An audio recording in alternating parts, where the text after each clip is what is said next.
امید ہے آپ سب خیریت سے ہوں گے۔ اگر آپ نے ابھی تک ہمارا چینل سبسکرائب نہیں کیا تو اسے ابھی سبسکرائب کر لیں اور بیل آئیکن کو دبانا بالکل بھی مت بھولیں۔ شکریہ۔ Number 8، miracle doctor. علی ایک نوجوان اوٹسٹک 7 میڈیکل سکول سے فارغ التحصیل ہے جس کی پرورش مشکل تھی۔ وہ کافی باصلاحیت ہے لیکن اپنی حالت کی وجہ سے لوگوں سے بات چیت کرنے میں دشواری کا سامنا کرتا ہے۔ اس کا سب سے بڑا خواب سرجن بننا ہے۔ علی کے گوڈ فادر عادل انکا پرائیویٹ ہاسپٹل میں چیف فزیشین ہے۔ جب علی ٹس سے اعلیٰ مقام پر ہے تو وہ اسے ہسپتال کے سرجن یونٹ میں اسسٹنٹ ڈاکٹر کے طور پر رکھنا چاہتے ہیں جس کے وہ چیف فزیشین ہیں، تاہم عادل کو ہسپتال میں شدید مزاحمت کا سامنا ہے۔ نمبر 7، بہار۔ بہار 20 سال پہلے میڈیکل سکول سے گریجویشن کرتی ہے لیکن اس نے میڈیسن میں کریئر بنانے کے بجائے گھریلو خاتون بننے کا انتخاب کیا۔ اس کی شادی کامیاب سرجن تیمور یاوز سے ہوئی ہے اور اس نے اپنی زندگی اپنے شوہر اور بچوں کے لیے وقف کر رکھی ہے۔ بظاہر خوش نظر آنے والا یاوز خاندان بہار کی بیماری سے ہل گیا ہے۔ بہار کے ڈاکٹر ایورن اسے بچانے کے لیے پرعزم ہیں اور کہتے ہیں کہ اس کا واحد حل جگر کی پیوند کاری ہے۔ خاندان میں واحد ہم آہنگ جگر تیمور کا ہے۔ یاوز خاندان کے لیے جن کا ایک بڑی حد سے تجربہ کیا جاتا ہے، کچھ بھی دوبارہ ویسا نہیں ہوگا۔ Number 6، judgement. جب وہ ابھی لا اسکول میں تھی، جیلان کے والد کو ایک ایسے جرم کے لیے پھنسایا گیا جو اس نے نہیں کیا تھا۔ وہاں قانون ہے اور پھر انصاف ہے، اور جب سے اس کے والد کو جیل بھیجا گیا ہے جیلان کو معلوم ہے کہ وہ کس طرف ہے۔ جیلان ایک دفاعی وکیل بن جاتی ہے اور ایک بہادر، متحرک اور لاپرواہ وکیل کے طور پر جانی جاتی ہے جس کا اس کے ساتھی احترام کرتے ہیں، لیکن استغاثہ اور پولیس کے ساتھ مسلسل مشکلات میں رہتی ہے۔ الغاز ایک بے ہدہ پروسیکیوٹر ہے جو کتاب کے مطابق سب کچھ کرتا ہے۔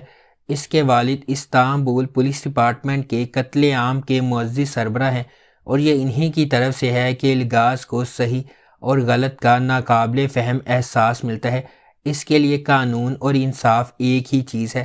لہٰذا جب جیلان کسی کلائنٹ کو صاف کرنے میں مدد کے لیے بیک چینل کی معلومات ڈھونڈتے ہوئے اس کے پاس آتی ہے تو الغاز اسے اپنے دفتر سے باہر پھینک دیتا ہے، لیکن اس کے بھائی پر قتل کا الزام لگنے کے بعد یہ جیلان ہے جس کے پاس وہ مدد کے لیے جاتا ہے۔ نمبر 5، کیزل گونجالار۔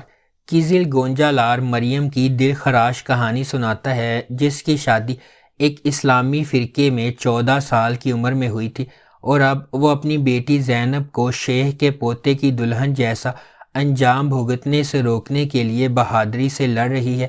اس کی بھابھی کی رہنمائی میں جو فرقے کی ایک سابق رکن ہے، انہیں احساس ہوتا ہے کہ انہیں فرقے کے طاقتور چنگل سے زینب کو بچانے کے لیے بھاگنا چاہیے۔ ڈرتے ڈرتے اپنے منصوبوں کو اپنے ظالم شوہر سے چھپاتے ہوئے مریم کو پہلے سیکولر سائیکیٹرسٹ لیونٹ کے گھر میں دیکھ بھال کرنے والے کے طور پر پیسہ کمانا ہوگا جو اس کی مدد کرنے پر راضی ہے۔ ان کے متصادم مذہبی اور ترقی پسند عقائد کے باوجود مریم اور لیونٹ جذباتی طور پر ایک ساتھ کھینچے جاتے ہیں، لیکن ان کی زندگی میں انتشار اور گہرا ہوتا جاتا ہے جب ان کی بیٹی کی شناخت سامنے آتی ہے۔ نمبر 4، اٹ از اے لو۔ ترکی کے جنوب مشرقی علاقے میں 17 سالہ یشل کو اس کے چچا کے بیٹے نے زیادتی کا نشانہ بنایا اور وہ پریگننٹ ہو گئی۔ جب وہ اس شخص سے شادی کرنے والی ہے جو اس کے ساتھ زیادتی کرتا ہے، ایرسن، جو اس علاقے میں فوج میں خدمات انجام دے رہا ہے، اسے اپنی شادی سے اغوا کر لیتا ہے۔ تاہم دلہا اور اس کے اہل خانہ فرار ہونے والوں کا تعاقب کرتے ہیں اور دلہن اور سپاہی کو پکڑ لیا جاتا ہے۔ دلہے نے ایرسن کو مار ڈالا اور یشل نے دلہے کو مار ڈالا۔ یشل جیل چلی جاتی ہے اور وہاں اپنے 2 بچوں، ایک لڑکا اور ایک لڑکی کے ساتھ بڑی ہوتی ہے۔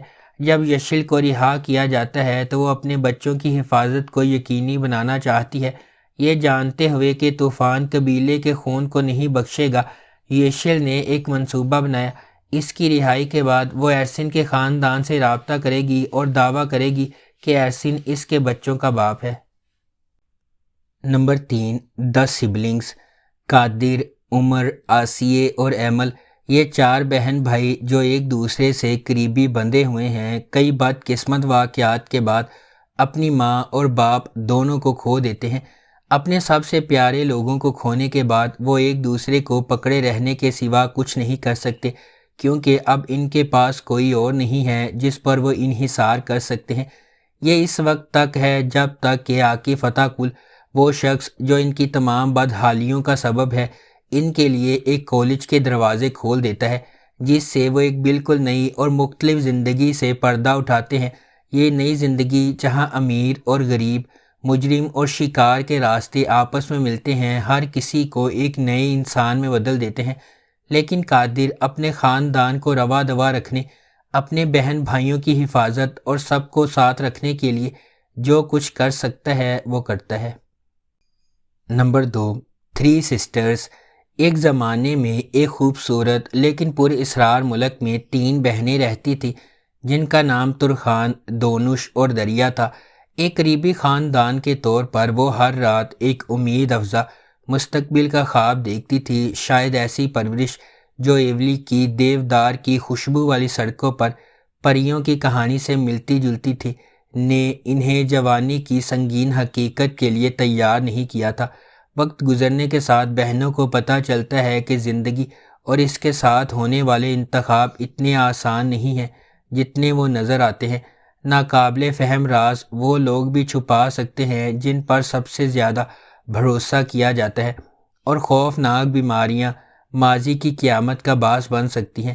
یہ انہیں اس سوال کی طرف لے جاتا ہے، کیا دنیا میں کوئی ایسی چیز ہے جسے وقت ٹھیک نہیں کر سکتا؟ Number 1، my left side. Drama series ایک ماں اور اس کی جوان بیٹی سیرا کی کہانی کی پیروی کرتا ہے جب وہ فضل سے گرنے کے بعد ایک عام محلے میں اپنی نئی زندگی کی عادت ڈالنے کی کوشش کرتے ہیں۔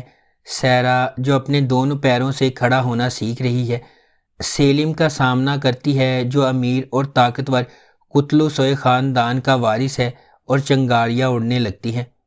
اگر آپ کو ہماری یہ ویڈیو پسند آئی ہے تو اسے لائک کریں، شیئر کریں اور ہمارے چینل کو سبسکرائب کرنا بالکل بھی مت بھولیں۔ آپ کا بہت بہت شکریہ۔ اگر آپ کو ہماری یہ ویڈیو پسند آئی ہے تو اسے لائک کریں، شیئر کریں اور ہمارے چینل کو سبسکرائب کرنا بالکل بھی مت بھولیں۔ آپ کا بہت بہت شکریہ۔ اگر آپ کو ہماری یہ ویڈیو پسند آئی ہے تو اسے لائک کریں، شیئر کریں اور ہمارے چینل کو سبسکرائب کرنا بالکل بھی مت بھولیں۔ آپ کا بہت بہت شکریہ۔